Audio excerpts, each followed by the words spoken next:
Ladies and gentlemen, how do? Woo! Got it.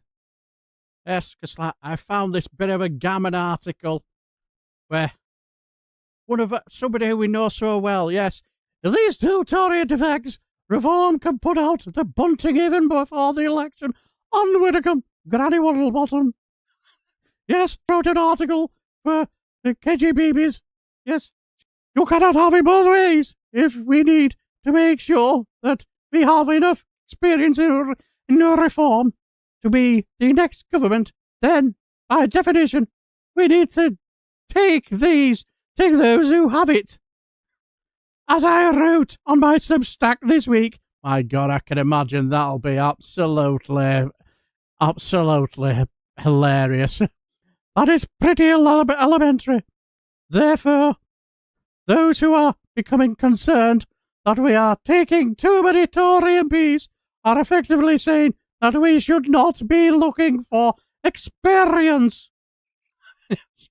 Furthermore, the more currently serving MPs we take, the more our own parliamentary ranks swell, and the harder it is for to be denied the usual courtesies for opposition parties. Next year, for example, Nigel Farage will be laying a wreath at the cenotaph because we have reached and surpassed the qualifying number of 6 MPs. That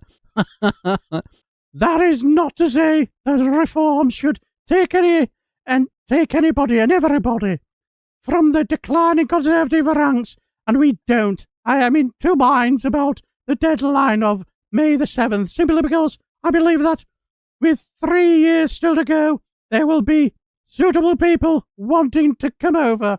Neither Jacob Rees-Mogg nor Mark Francois is prepared to defect, but if either was to, I imagine we would put out the bunting even if it were a mere week before the general election.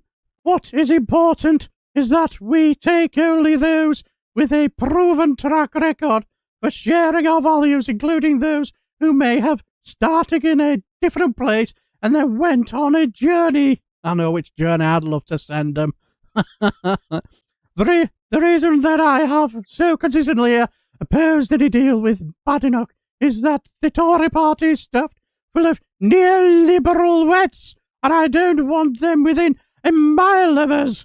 Unite the Right is a meaningless slogan precisely because too many in the parliamentary ranks of the Tory party are not right. Nevertheless, we do need a few prominent Labour defections. The promise of one to come this week has started a great deal of speculation.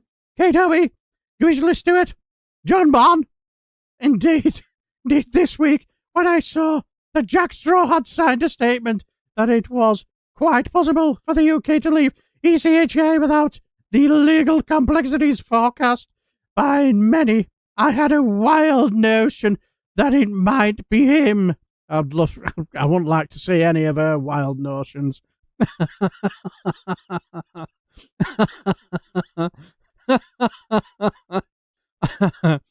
This speculation is being useful because it gets home the message that there are plenty of potential recruits from Labour and that reform is not just the Tory party in different packaging.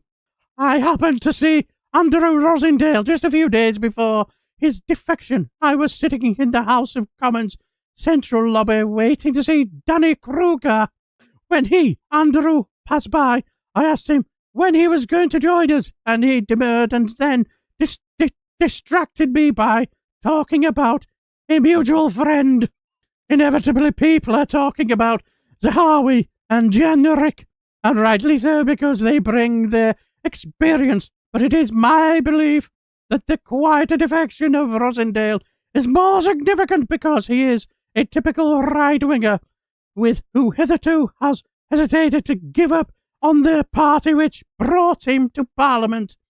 His example will perhaps make others like him, who are standing looking at the Rubicon, find the courage to cross it. I thank you.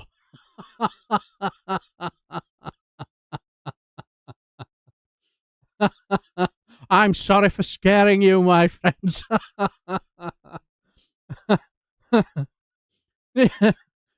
Yes, we've had the Granny Waddlebottom speaking to us today.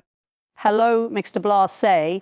I'm very cross with you for taking the proverbial out of my lovely and beautiful self. I shall forgive you, as you have been such a wonderful matchmaker between myself and my hunky, handsome Scouse Adonis, the one known as Graham from the Power to the people Channel O. How he makes my tenors moist and my dentures dance with delight just at the thought of being with him. Can you please send him my love and ask him if I can get a big, wet, sloppy Frenchie from him?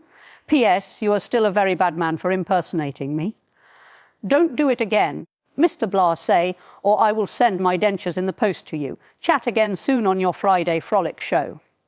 Love from your Granny Waddlebottom. Thank you, the Frolixcker, in chief, the one, the only, a true legend, that is, Mr. Daily Blase, for coming in and taking over the Larry News studio and bringing us your very sharp and insightful version of events. Thank you, Darren, Mr. Daily Blase, for brightening up our Friday nights.